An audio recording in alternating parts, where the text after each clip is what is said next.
Hey guys, and welcome back to the Backstage Bikini podcast. I am your host, Grace. And I'm Jade.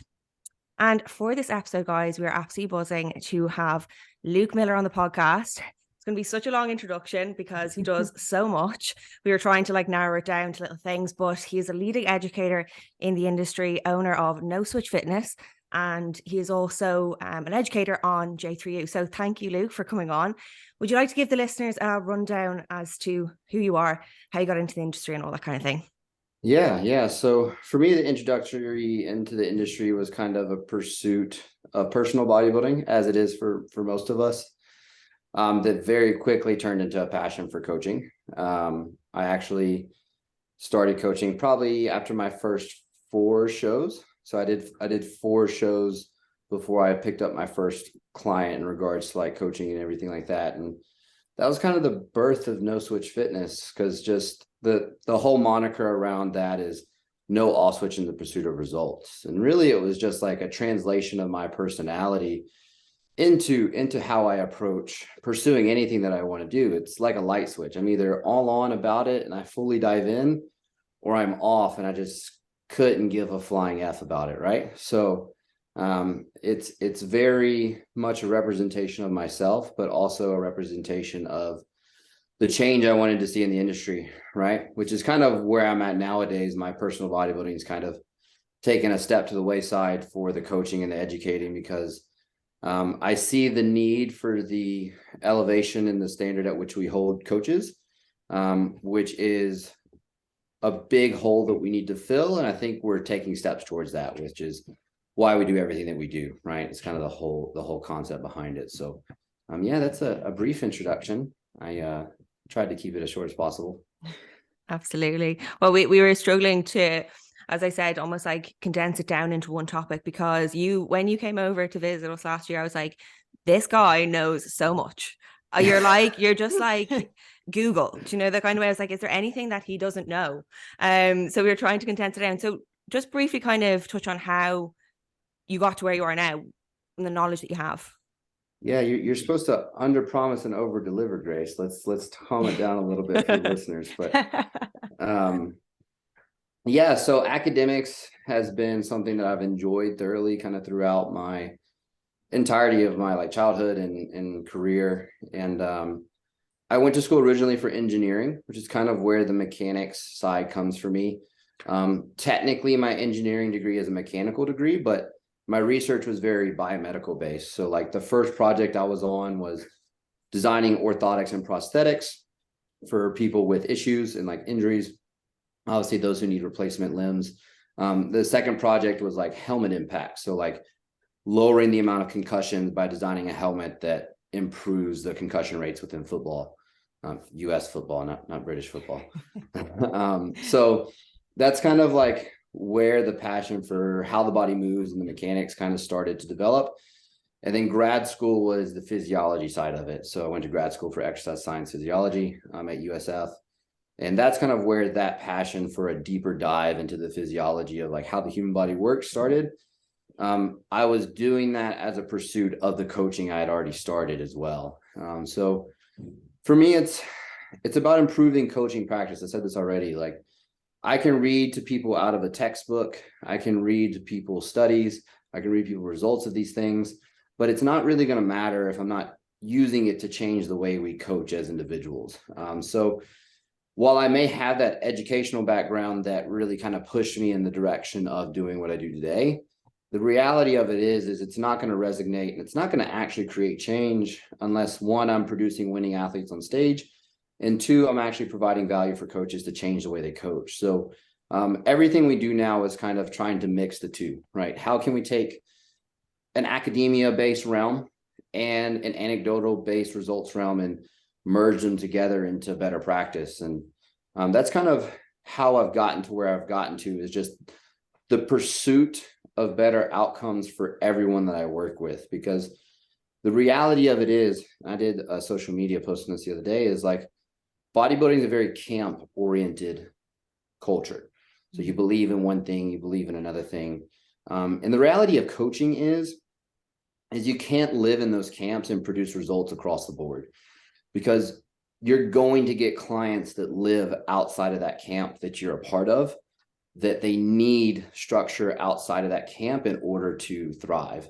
So what I aim to do is provide critical thinking processes and systems and ways of thinking that allow us to flex the ideology of what we know works, what drives hypertrophy, what keeps health metrics in check with PED use, how can we mitigate risk when we know there's risks within PED use, especially within the female realm. Like the amount of problems that I get, especially now with the female module coming out on J3U, it's like the amount of poor coaching practice I come across just solely on the PED side of things is so bad that it's like, if I can create a framework with the people that I'm doing this with, for people to operate off of in like a critical thinking process, we can now create results no matter the athlete presentation. So for me, it's like kind of off the back of my personal pursuit of bodybuilding, but also my academia pursuit.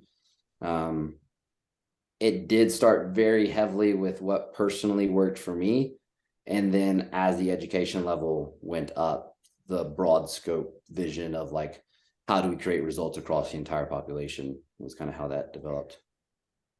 Yeah, amazing. I think you've just started to touch on it there, Luke. Obviously the differences in physiology and between males and females, and that gap in the coaching space. I think more so than ever now, I think people are starting to realize there is a substantial gap in knowledge and understanding, which I can only assume sort of drove you to create the module. So do you want to, like, we're going to delve a little bit into that topic anyway, obviously, from our standpoint. But do you want to tell us a little bit about the module itself? What sort of motivated you to get that information out there? Yeah, that's for those of you who don't know what J3U is, it's like the educational platform that I'm a primary educator on alongside John Jewett. And this was kind of something we developed out of a need. We saw how many problems were coming across our coaching table, and we were very passionate about the idea of fixing that problem or providing the information that could potentially fix that problem.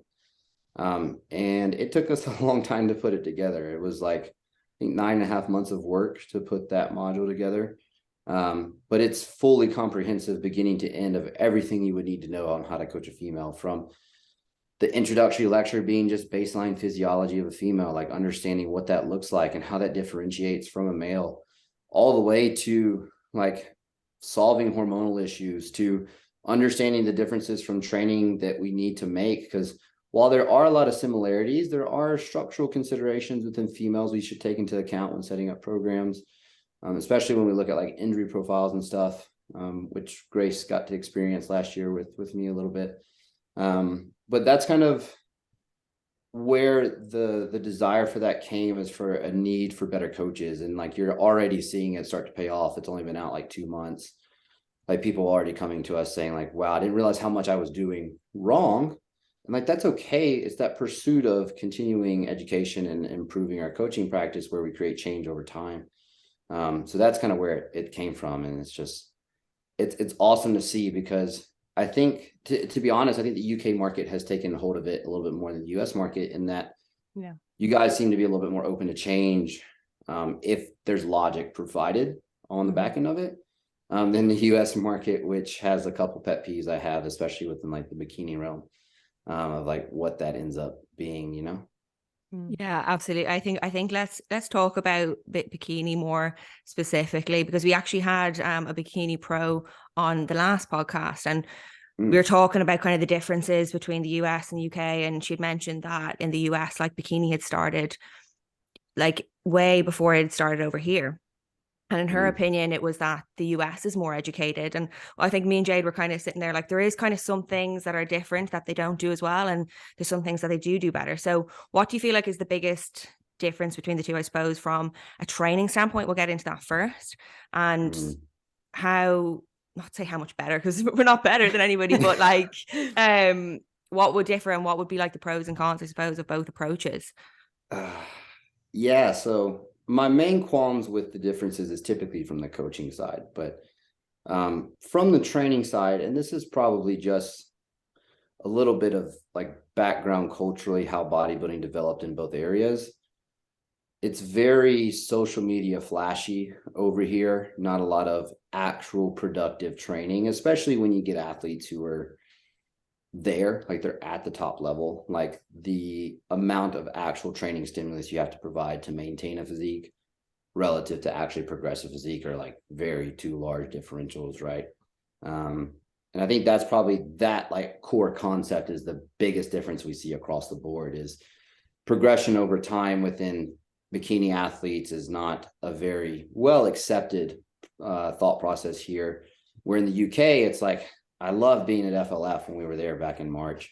Yeah. It's like you walk in and you see fucking Grace hinging like 3 1/4, which is like 3 10 for you guys, just fucking British units. But you see Grace like hinging like over 3 plates, and then you see a girl in the corner on the Atlantis pivot press, like leg pressing like 7 1/4, and That was you, like, Jade. That was you? Me. Yeah. Yeah, that's me. I was like, this bitch is moving more than some of the guys in here, but it doesn't look big enough to do figure.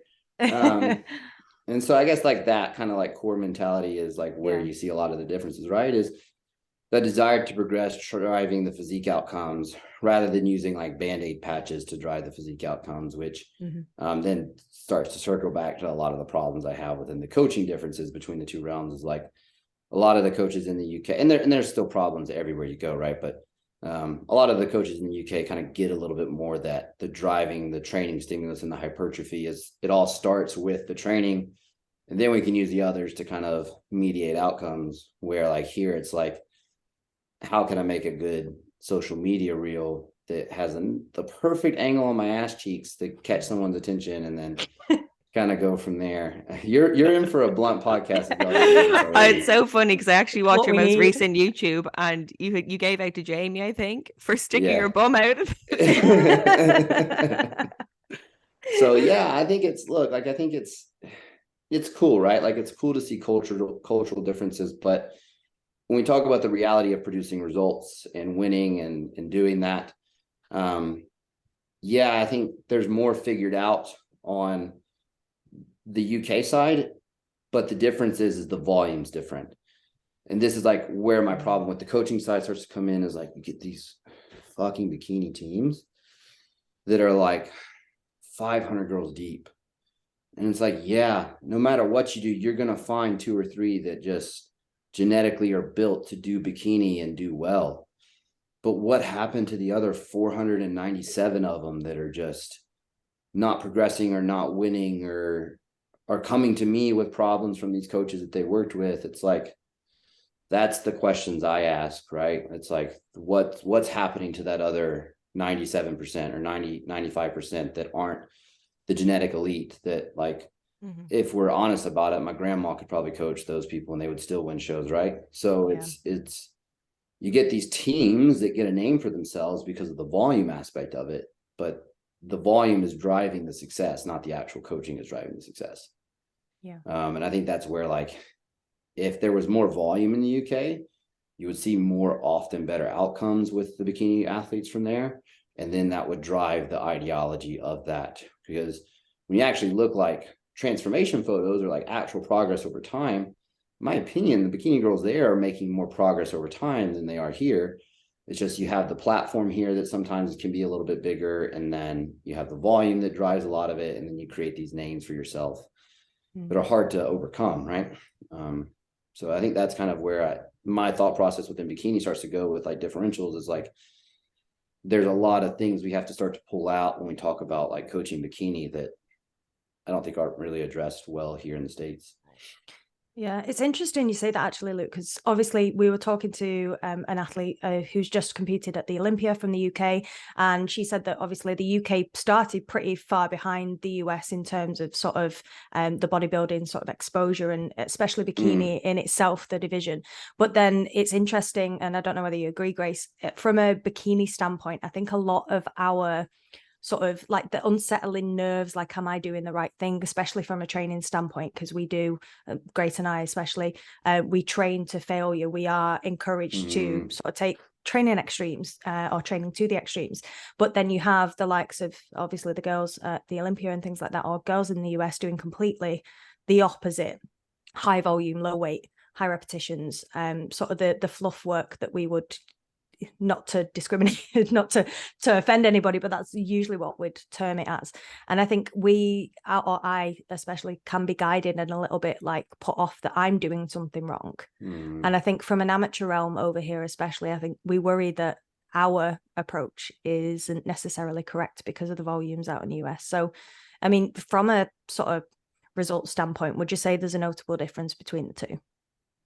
Yeah, and you can see it in the athletes that are fully clicked on too. Like you have to take a grain of salt with Olympian athletes. Like those people are going to be there, whether they coach with coach Y, coach Z, coach B, coach A. Like the reality of it is like those top 10 are genetically going to be there more often than some of these other people.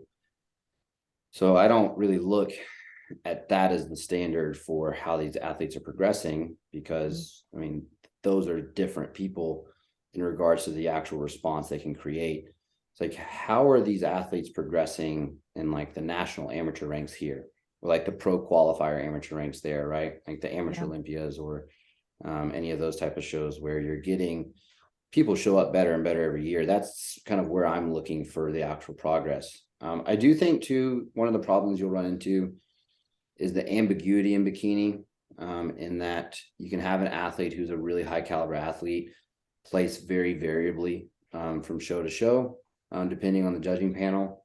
And then also the standard you're prepping for, because like the US bikini look is a lot different than the UK bikini look. And that can be hard with an athlete if they're just competing regionally to where they're located, but they actually fit the look for a judging panel elsewhere, right? Which is such a tough dynamic to handle. Like I had a bikini girl this year who, it was her first year working with me. She came to me after getting like third call outs at USA's. We had a really productive all season. She fully bought in on the training side. And at USA's, she got 7th out of a class of like 33 girls, which is a really good lineup, right? In just her class. And then we went to the next show, which was North Americans, to try to win a pro card. We ended up like bottom of second call outs. It's like literally the same exact weight on stage, the same exact physique presentation.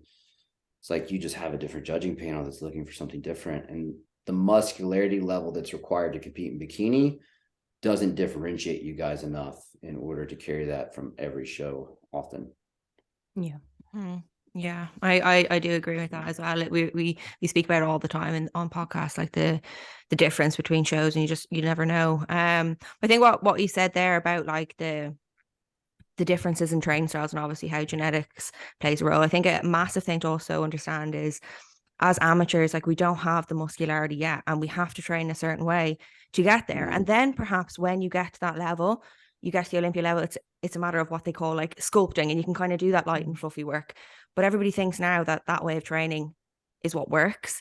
Do you know? And it's just not. You know, I know if I started out training like that, I wouldn't have the muscle tissue I have now. And like you said, genetics plays a huge role, and probably PEDs and that as well. But I suppose looking at a programming standpoint, Luke, can you run through like what would be like typical your programming for a female or bikini athlete as well? Because I think what I've been always seeing online is you shouldn't squat. Girls are not power lifters. You shouldn't squat. You shouldn't deadlift. You can't build your weights. Like all of these things. Like I've been told along my journey that I shouldn't be doing this. You know, the kind of way you shouldn't train abs. You shouldn't do this. So do you want to kind of just break those ideas down a little bit? I think it's still in my head. I'm like, oh my God, I shouldn't be deadlifting. I can't do this. I can't do that. Like I can't even train my quads. It's like all of these things I'm getting told. Yeah, those are the same people though that are using a belt while they're training upper body, right? Like it's like allowing TVA relaxation while they're training that's actually going to do a worse number on their midsection than hinging, right? But to start, kind of like where do you start with bikini programming is understanding the actual class requirements for that class, right? So programming doesn't include the hair, makeup, suit portion of the judging criteria, so we can kind of put that to the side. Developmentally, like there is obviously a pretty large focus on the lower body, but if you actually look at like the NPC judging criteria, they are looking for upper body development, just to a much less standard than the other classes, right?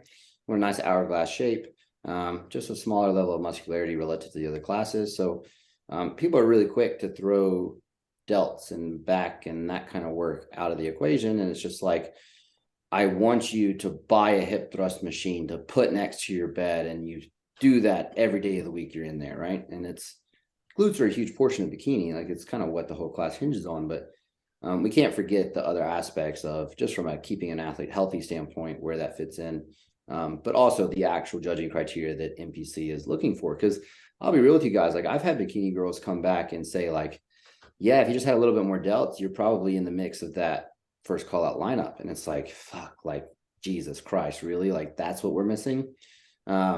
So the reality is, it's going to be skewed one direction, like probably looking at 4 to 5 training days a week, 3 to 4 of those being lower body based sessions, potentially one of those lower sessions being kind of mixed with like a posterior chain. So like back work with glute hamstring work or whatever that may look like. I think one of the biggest problems then, just to kind of pull something out that may not be discussed very often, is overuse in bikini.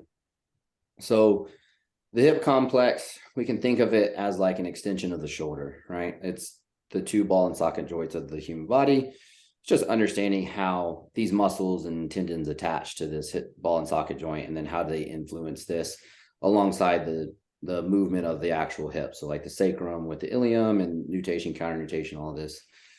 I'm not going to bore you with that bullcrap, but the reality of it is overuse within bikini is very common. So you'll see like posing to one side, causing QL issues towards that side, compounded with incorrect hip thrust form, creating that lumbar extension in the bottom, because we're kind of getting into that expansion. Man, like lower back 101, like the amount of L5, L4 disc ruptures I've seen in bikini, or like QL issues in bikini, it's like very, very prominent, just from like one, overdoing lateral loading of the hip complex, which is what glute bridge / hip thrust is. Your hip structure is not really meant to take lateral loading. It's meant to take axial loading, right? And then on top of that, it's just like taking the time to go through actual execution within that to keep these athletes safe, because you guys know like how important positioning is on a glute bridge to actually drive tension through your glutes. You can very quickly do a glute bridge and have it not be very glute oriented, right? Just expand at the rib cage, let that anterior pelvic tilt happen, and you're just not getting a whole lot of glute there. That's just going to translate into issues elsewhere. And like, again, can you tell me those 500 bikini team or bikini athlete teams are going through those training videos with each one of their athletes? It's like, no, they're not. Like, they're really just relying on the fact that this program structure that they have works for 50% of their athletes, and they're going to send it to all of their athletes, and it's kind of on you to figure it out, right? And that's kind of where we start to get into like, you know, how does that then translate to knee pain? How does that then translate to potential issues with lower back and or hips, and or even all the way up to change the shoulder development, right? Because everything starts from the foot up. So yeah, I think that's kind of the viewpoint that I have with that class that may not be taken across the board.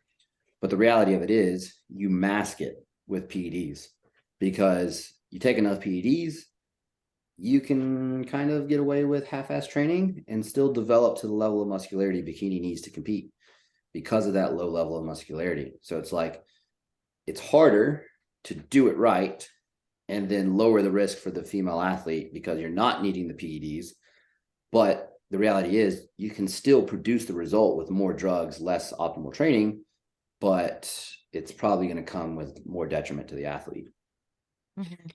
Yeah, I mean, we've seen it here. There's been a big sort of emphasis in the UK, especially I'd say as recently as the last sort of 12 months, obviously with some of the deaths that we've seen, not to get too dark, in bodybuilding anyway. So there's been a big focus, and especially myself and Grace thought it was really important just to cover off sort of the importance, especially from a female standpoint, on PED usage. Do you see a bit of a disparity between the UK and the US in terms of deployment? That could be like a wide sort of goading question, but yeah, that's a pretty big. I'll tackle it. Let's see what we can do. No, you're good. So I think that there's two aspects of PED use that we have to understand. So how are we phasing these girls into PED use? Look, competing is glamorized, especially in bikini, right? everybody wants to be on the stage and look like the glam girl and all this stuff. And they see that, they see the pictures, they see the highlight reel. They don't understand what goes on behind the scenes all the time, right? The reality of using PEDs and the probability that you could affect your fertility down the road. Is that even communicated to half of these girls when they get into this, right? I would probably argue that it's probably not. So my question is like, one, how are we phasing these girls into PED usage?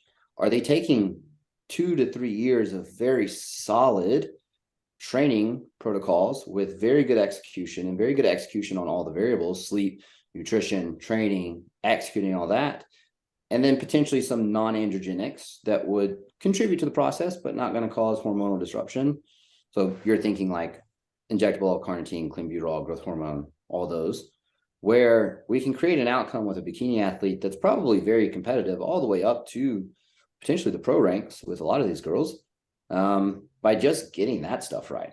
And then if we do phase into PED usage for the need of the athlete, like, does that start with baseline hormone optimization of the baseline hormone profile? Or are we throwing Anavar at these girls like it's Tic Tacs, right? It's just that difference, right? Yeah. I guess that's like where my initial question with PED starts. And then the second part of it is, are you actually monitoring the health metrics that comes with competing, right? Especially with the girls who fertility is very important to them, because there are athletes in bikini that part of the reason they do bikini is because they do want that mom life afterwards, right? They don't want to chase the level of muscularity that figure may require of them, or even wellness nowadays, Jesus Christ. Where even just competing naturally is going to have a negative repercussion on that fertility aspect of that. Are we taking those athletes out of contest season long enough to fully restore ovulatory menstrual cycles? And then are they spending time with that ovulatory menstrual cycle, even if they're competing naturally, right?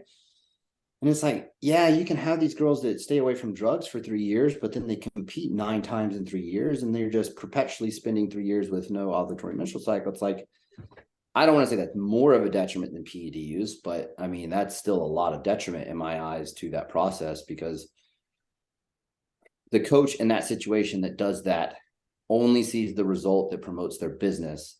They don't see the result that promotes the athlete and what they want out of competing, and then their life after competing.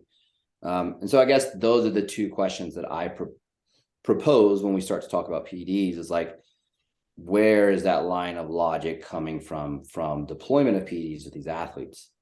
The hard reality of it is, if you use that, sometimes time is the issue. You just need more time to be a better athlete.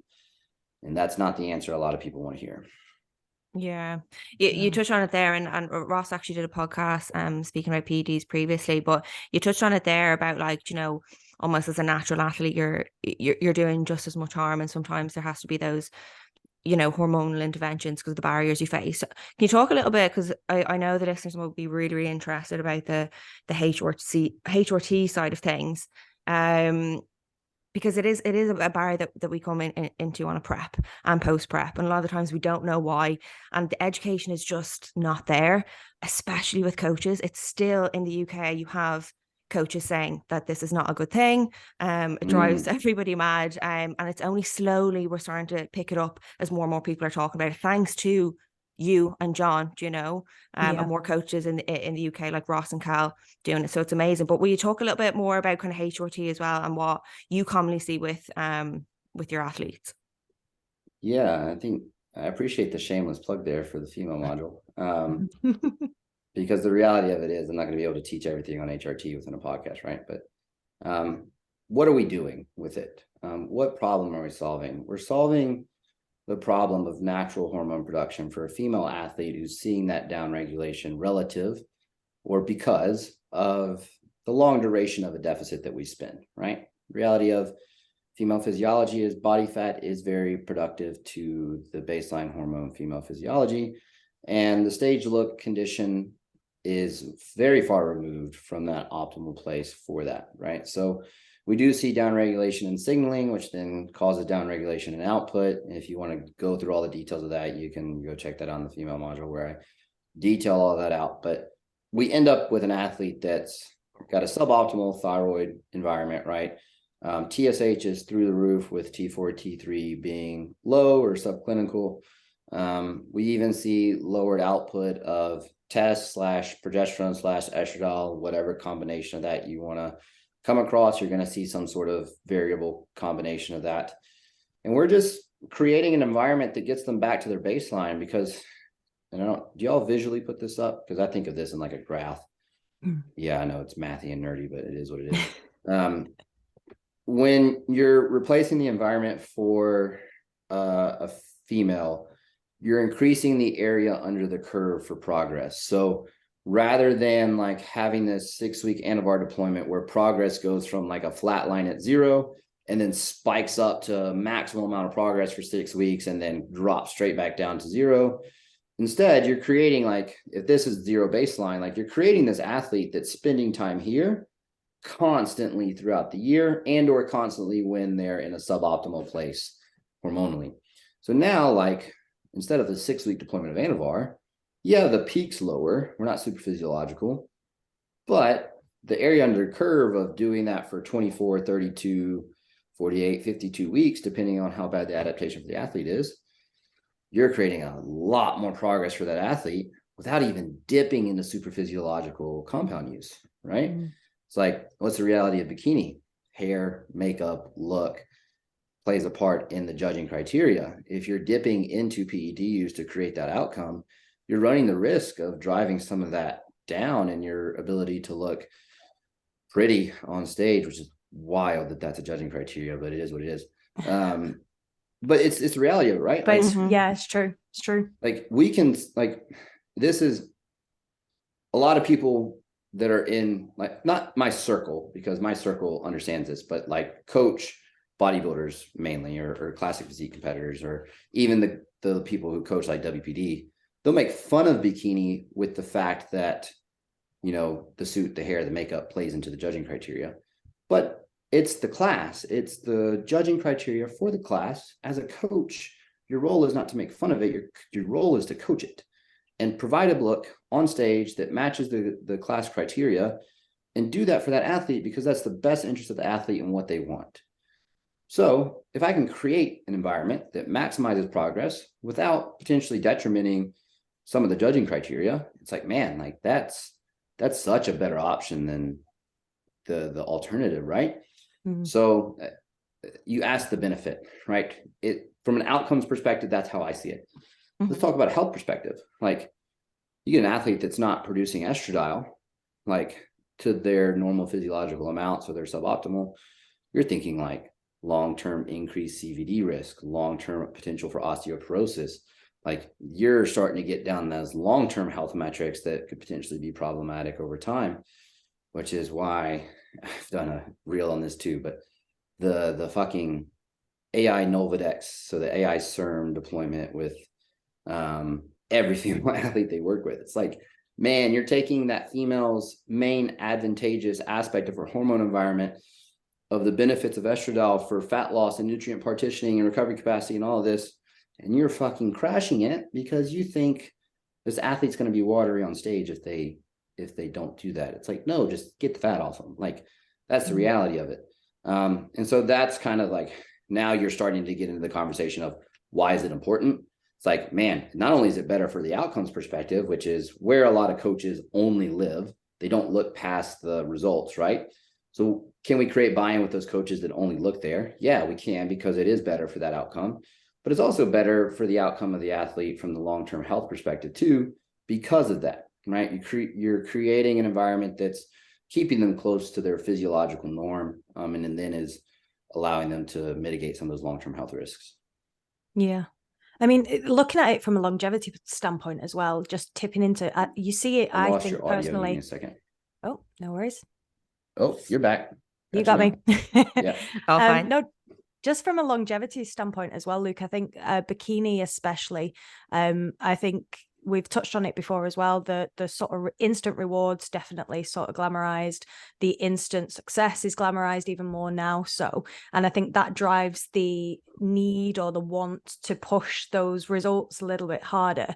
But then you're looking at the longevity of the sport. You personally, from the UK standpoint, I don't know whether you agree, Grace, you see athletes drop out at the bikini level, even at an amateur level, so fast because these important factors, the health implications of the decisions that they're making blindly and in more often than not in pursuit of instant or overnight success. And then you find athletes dropping out even faster with long-term and life-changing health implications. So from sort of a prep point of view, and obviously not just looking exclusively at PEDs, but sort of wrapping up like natties and natural athletes as well, from a prep standpoint, where would you, or what would you look at in terms of a safe prep, a safe period of prep? How would you sort of approach a prep with a bikini athlete in terms of keeping that longevity and health in mind? Yeah, no, I think it's a great point, because I think the instant gratification is potentially the worst in bikini of all the classes. Yeah, I agree. So like, where do you start? A lot of this starts with getting the timeline right. So do you provide the athlete with a timeline that allows them to follow a normal rate of fat loss over the duration of period that you set out for prep to reach from where they are to the end result by the end of the day?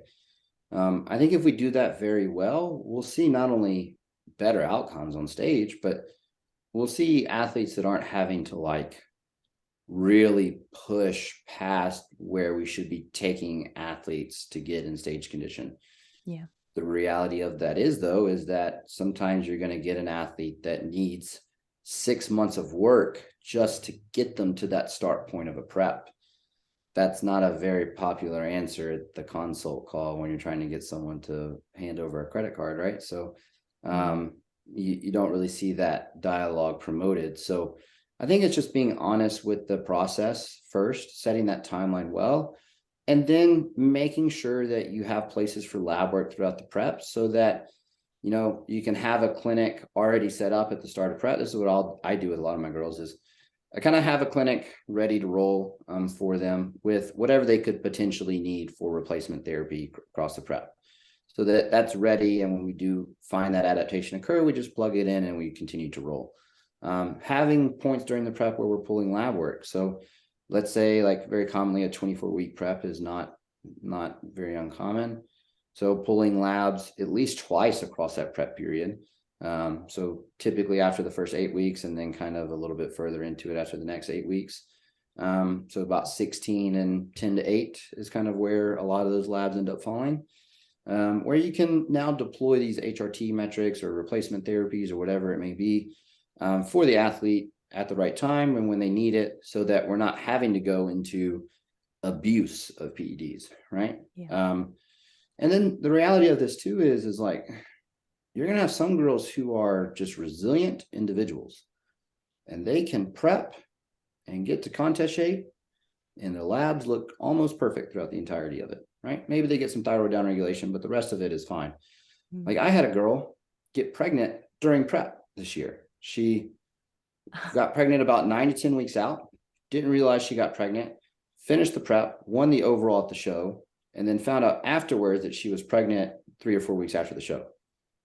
Amazing. It's like, that's a resilient individual. You're not going to be able to reproduce that with just everybody else that's doing it, right?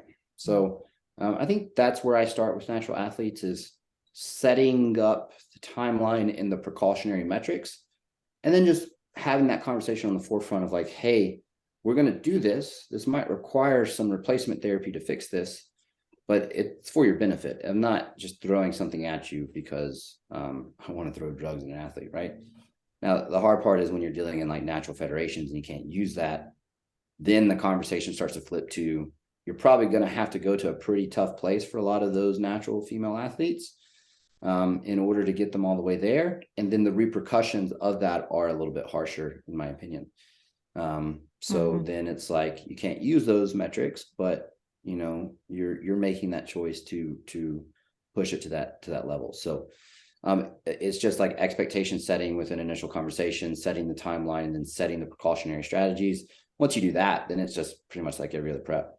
Yeah, I do agree with everything said there. I think females or bikini athletes, we have a hard time because we don't have the kind of muscle mass at the same time, you know? So it's like, if you're a natural athlete and you're just dieting away, dieting, and then you just kind of end up with like nothing, you know? And like you said, the expectation is key there.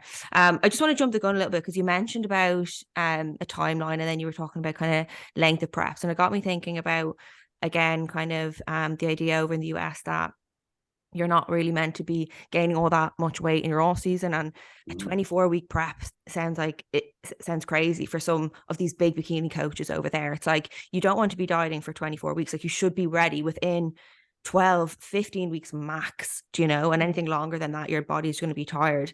But over here, it's kind of a different approach, you know? So I suppose, can we touch on that and give the listeners an idea what your opinion is and how we can kind of find something that's in the middle? Because I don't think that really close to stage weight is beneficial, but I don't think really excessively gain weight is positive either, not just for pulling the weight off, but in terms of how responsive your body actually is. Yeah. Yeah, I think the reality of it is, if you looked at those girls who don't let their weight come up much from stage, is they're probably not in the greatest spot from like a hormonal standpoint outside of the resilient athletes. So from that perspective, that's why I wouldn't leave them that close, right? These 8, 10, even 12-week preps, honestly, where that's going to be a problem on a long-term duration. And I say 24 weeks because honestly, to me, that's probably the worst case scenario of where we should leave a bikini athlete, is needing 24 weeks to prep. In that, like, a mini cut deployment within an off season is in order to bring that athlete back into the realms of 20 to 24 weeks out. So most athletes falling somewhere between 18 to 24, because psychologically, like, some athletes just can't handle 24 weeks, and that's okay. You just got to coach the athlete, right?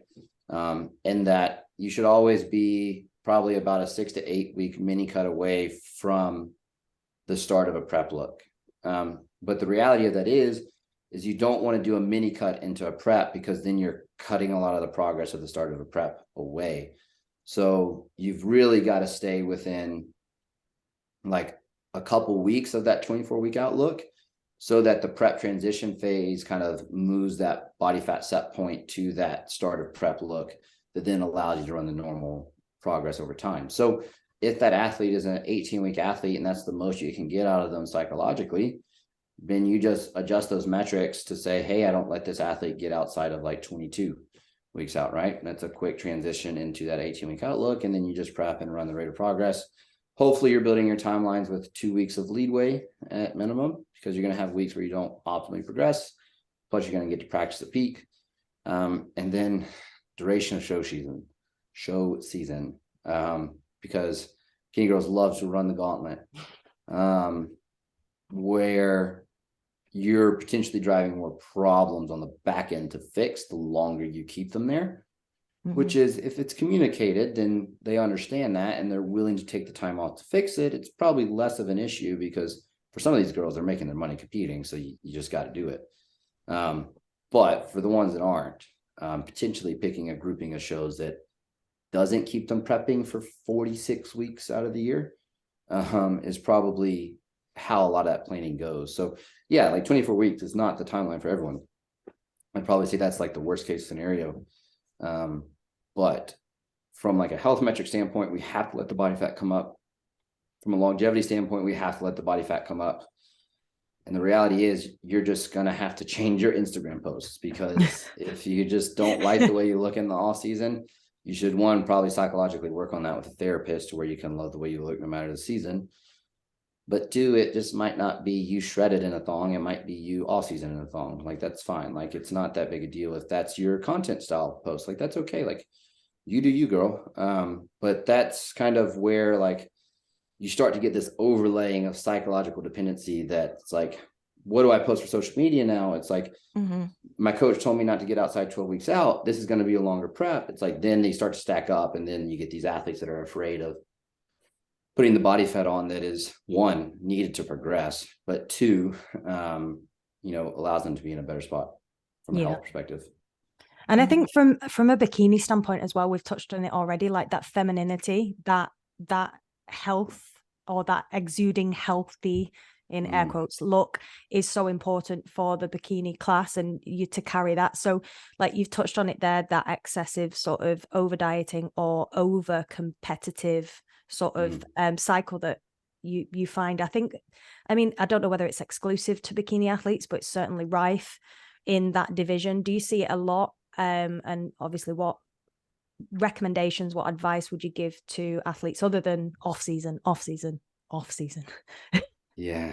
Take an off season. This is a coach's responsibility, is picking a show that athlete's going to actually be competitive at. Because especially if you know the judges that typically show up at that show, it's like athlete A comes to you wanting to do show A, but you know that's the absolute worst judging panel for that person's physique and contest shape. It's like, maybe you present that as a fact and we pick a different show as the first show, so that we don't do show A, B, C, D, all the way to Y, because show D is the show that you're going to have your best outcomes at, right? Yeah. So partially from a planning perspective, I think it's rife across all of the categories. I just think that in the female categories, you see the most detriment with it, because you can toggle males in and out of super physiological dosing fairly easily, and keep them within striking distance a little bit with less repercussion than you can female athletes. So I think it's probably across most of the female categories. I will say, once you start getting into like WPD, like the baseline hormonal environment, so far away from your typical normal female athlete that conversation starts to change a little bit, because that's most of the time going to be an artificial environment anyway, fully throughout the entire year.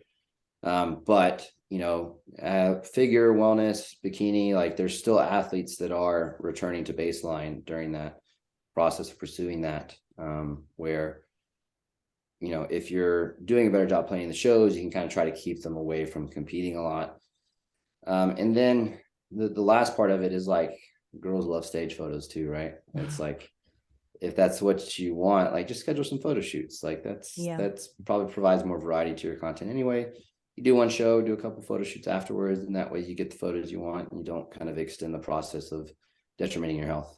So a lot of that falls on the coach, because you're going to get athletes in bikini. And the reality of bikini is the low barrier to entry gets a lot of first-time competitors. Yeah. So they're just excited to compete. And that's a coach's responsibility to talk to them about like expectations and where do we best fit within the competing realm. Yeah, it's interesting. I'm just lost in everything here, thinking about it all. You touched on as well kind of I want to touch on like the female like off season as well, and how that I suppose differs to males, and how far we kind of push that. Because I was reading up on, I suppose I'm going through it myself as well. It's like, how much is too much? How much body fat is too much as well? To know that we're still making progress as well. Because we're not the same as men. We gain differently, so talk a little bit about that, the off-season side of things. I think that limit for females is harder to gauge than males. And the reason I say that is you typically have metrics in males that skew faster because of the level of muscularity they carry. So you see like blood pressure starting to get really hard to control, or response to food with insulin in play is getting really piss poor. Like even with the insulin helping with that environment. And you got to really see this like very quick, drastic shift in visuals that is just counterproductive to that muscle building process. That is a very anecdotal in nature answer, but I'm using those health metrics to kind of guide that decision making, right? The reality in the female side is it's like you might not even see skewing in the health metrics at all once you reach that point. So then it comes back to your class standard. So like keeping yourself in that place that's not further than, I would say, 6 week to 8 week mini cut away from 24 weeks out. So if you do the math on that, that's like 32 weeks out visual look. And that's kind of where I try to keep every female athlete at the peak all season and below. Now, body fat set points for individuals are very, very different, right? I have a figure athlete who you would look at her in the peak of off season and thought she was like 15 weeks out. It's like, that's just her, right? This girl's eating like 3,500 calories and barely doing any activity, and she's like looking like she's 15 weeks out. So when you start to go on the female athletes, it's like more understanding the class standard of condition for them and keeping them kind of within that confines of that range that I suggested. But I actually will see digestive disruption within female athletes fairly soon. So it's something you see within the male population. You do see the digestive disruption within the female population as well. The reality of that is that can be multifactorial. So you have to be careful that you're dotting your I's and crossing your T's and following up in all the lab work and potential other issues that could drive it, to not make that mistake of pulling the plug on an off season when it's something else causing the issue. So the most accurate one that I typically suggest is that timeline one, where you're keeping them at worst case 32 weeks away. And what about, so to touch on that as well, obviously from a reverse standpoint, I think, Grace, you've sort of spoken about it on a podcast already about the hormonal barriers and any sort of specifically menstrual cycle returning, that kind of thing. Are there any hormonal barriers that you find? Obviously, they're going to differentiate between males and females, but specifically around sort of the bikini division, or is it females in general? Are there hormonal barriers that we're going to have to overcome in a general sense, or is it person dependent? It is person dependent. I mean, you have, like, let's remove the resilient population from this conversation, right? Because that's just your freak. So let's go with like the general athlete you're going to come across. So I look at female athletes in like typically 1 or 2 camps. This is very much muddying the water for an understanding of how I'm looking at this, but it's just kind of conceptually to help us think about it. So we have one camp that pursues bodybuilding with everything they have. They either have kids and they're past the thought process of fertility, or they're at an age where they can, from a maturity standpoint, make the decision they don't want to pursue having kids post bodybuilding. Okay. Very important concept to have. We'll get to that in the other group. So this is often your high level figure, your WPD. You'll see this in wellness too sometimes, where they're okay with an artificially replaced environment semi-permanently to pursue competing at the highest level.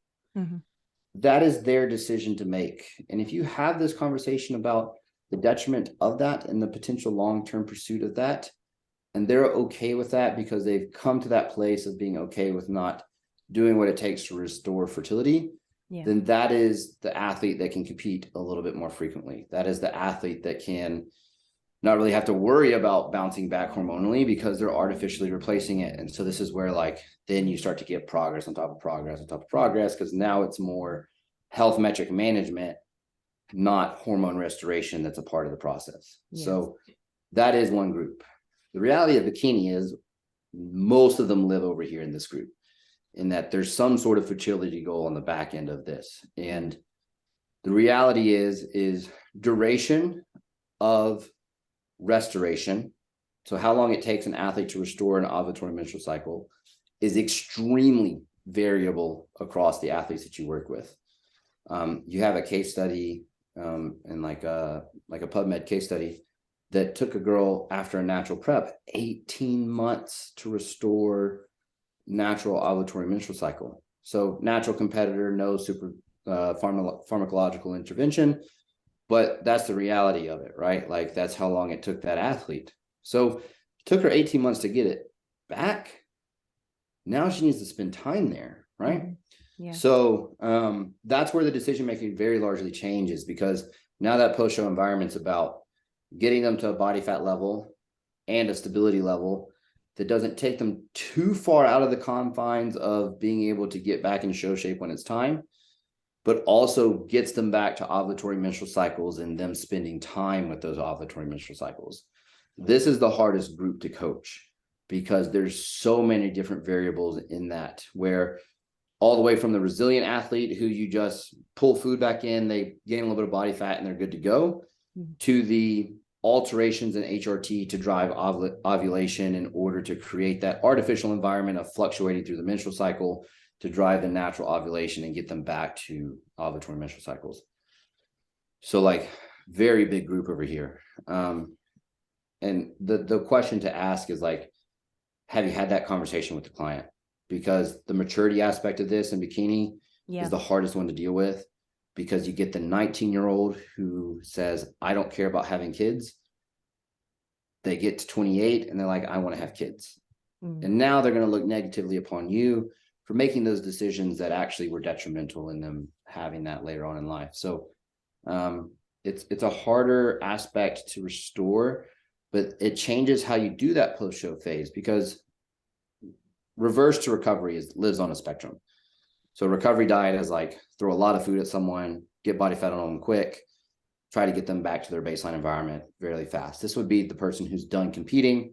They're just trying to get back to their normal day-to-day life. Okay. Reverse is that really slow titration of food that was popularized back in like the 2013s, 2014s.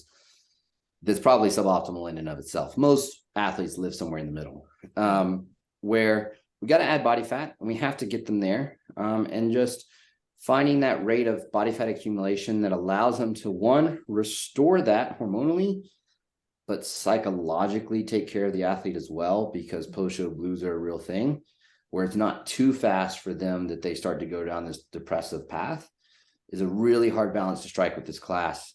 Because at the end of the day, you're like, I need to make sure they get back to a place of really good hormone environment, but you can do that and then leave them a wreck psychologically. So this is often where I'll suggest someone getting a therapist. So CBT, so cognitive behavioral therapy, is very beneficial for this time frame. It does take it outside of the confines of your coaching, and it's hard to find a therapist that understands what we do. But if you can, it really is very beneficial. A lot of people are very resistant to it and it doesn't happen. But if you do, I've just found that the outcomes are way better, because they're able to manage that post-show psychological place a lot better, and they're able to prioritize getting back to that state of health and ovulatory menstrual cycles and all of that. Yeah, it's interesting you say that, actually, because I know, Grace, you'll probably be able to shine a light on one group versus the other. Because I mean, even in my most recent preps, I lost one cycle, and it was 4 weeks before I was fine. The day of show, gone. 4 weeks after, like clockwork, straight back where it should be, regulatory, everything, no issues at all. But the psychological impact, even though from a hormonal standpoint, I looked pretty sound, the psychological fallout of gaining body fat was just insane. I mean, I know, Grace, you've had a different experience, haven't you, altogether? Yeah, just when you were touching on the hormonal outcomes kind of during your reverse, it's probably for me the hardest thing about a prep is coming out of it. And only now, after having one cycle starting in December, I'm starting to feel more myself again. And I think, like what you said, like having the chat with the athlete, like if competing is something that they're doing, you know, long term, looking at having that HRT in all the way through, do you know? Yep. And the thyroid is a huge one. And that's one thing that I really, really struggle with in my, not last season, the season beforehand. And just when we were talking about body fat, it popped into my head. Coming out of like a prep, I just want to get your thoughts on this, Luke, is like, natural or not, like when your testosterone levels go down after a prep, after coming off all the androgens, and even your thyroid as well, from prolonged dieting, do you find or that the body fat gain comes on at a much faster rate? And is the distribution any different? Because this is something that I'm trying to learn a little bit more on after what I've gone through and chatting to Ross, is what are the actual physical outcomes of that during that reverse of low hormones? Yeah, it's very common. You'll see like the athlete that's never really had midsection fat start to gain that like midsection, lower abdomen fat very, very quickly. And the dispersion of fat, often from like a low estrogenic environment. It's just a tanked overall hormone environment in the reality of things. But yeah, I mean, it does make it worse. The changes are much more drastic in a negative light when that's not in play, to the point that I even hesitate to prep females naturally anymore, because of how fast that post-show environment negatively changes for them if they do adapt in that way. Where the reality of it is, in order to combat that, the only way you're going to do that is keeping HRT in play for a period of time. And that's the only way you can do that. And it's suboptimal for the goal of fertility, but it's optimal for the psychological goal of keeping that athlete where they need to be and not fall into depression. Because the reality of it is like, man, SSRI use in bodybuilding is just rampant, and it's very, very high, which is, just for people who don't know, that's a antidepressant. And the long-term negative outcomes of that could be evidenced in like long-term health. So evident in long-term health. So we try to want to keep athletes away from it if we can, if the deployment of that antidepressant is competitive driven. So like the competitive environment and that association to the subjective feeling of how they look is driving the need for antidepressants. Like, how do we have strategies that kind of keep them out of that?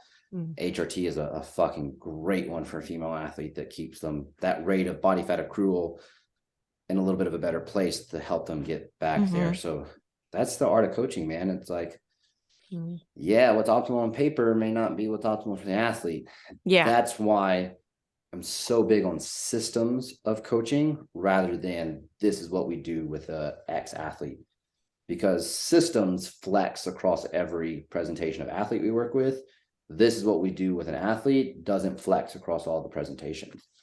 So yeah, even my teaching on concepts of this, like Dubai, the seminar, like I just taught systems all week. Like, how to create a system that no matter how an athlete enters, that system spits out a solution for that athlete that is different. And I think of it like a mind map. You have one input, that input is the athlete, and then that mind map spreads into all the possibilities. And that system should create the mind map that handles every athlete you work with. So yeah, I mean, that's kind of where I'm at right now, is like, what's optimal on paper is not optimal for the athlete, but that's how you handle that. It's like, yeah, you're going to see higher rates of body fat accrual in a suboptimal hormone environment. That may mean, to handle a athlete psychologically, you have to keep that in for a pretty long period of time. Yeah, I think the psychological element is huge for bikini. Like, going back to what we said, a lot of the time people do get into it for the wrong reasons, you know, and end up needing more psychological support than any other athlete in any other division, you know. So it's really important, like you said, that you, one, I think, have the right coach that is able to think like you know, and like some coaches in the UK, in that systems-based approach, and that you do get any external support as well if you are kind of dealing with stuff post-show too. Yeah, absolutely. It's why my circle, is my circle, right? I keep it very, very close knit for a reason. It's because they're the people who think in that way, and I truly believe have the best heart for the athlete rather than their best interest for themselves. And that's why, like, people like Ross and Cal and John are the people I do stuff with. That's why I don't really associate with other people. It's because, man, that's like coaching 101. Yeah. Athlete first, gotta be. Yeah. I'm the same. No, I'm very lucky to have you guys in my circle to learn so much from. Do you know, I don't know any different. Do you know, the kind of way, which is great.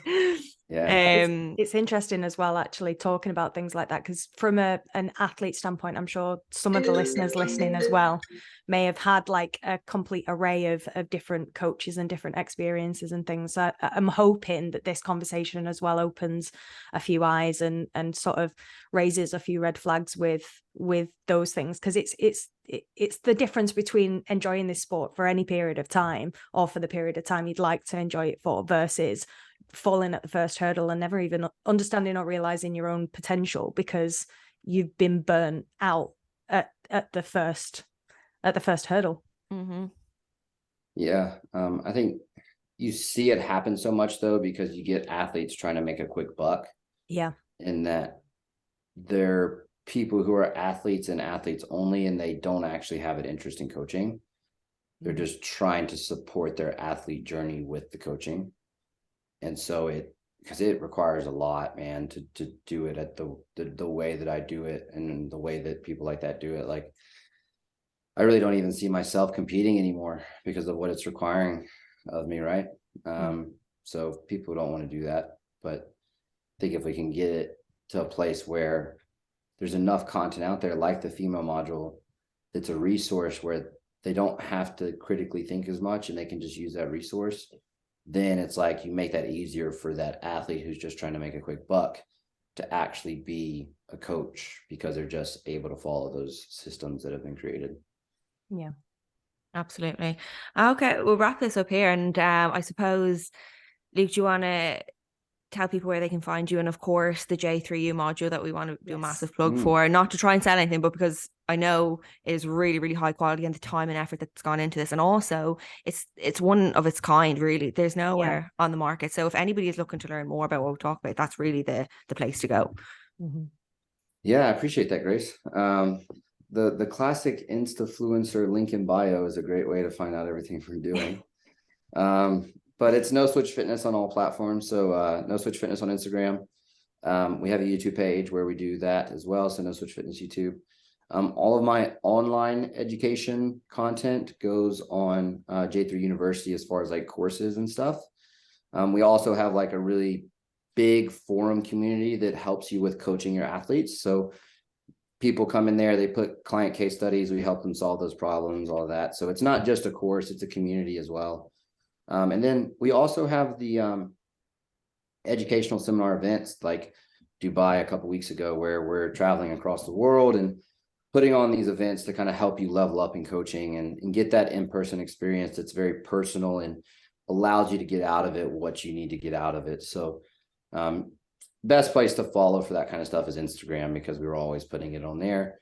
And then I've got a presentation coming up for Kabuki the week of February 6th. So that's going to be an overview of safe practices of PEDs and prophylactic strategies. So if anybody wants to check that out, use my discount code and the link in bio. But yeah, that's pretty much everywhere you're going to find us is No Switch Fitness across all platforms, or the J3 University platform as well.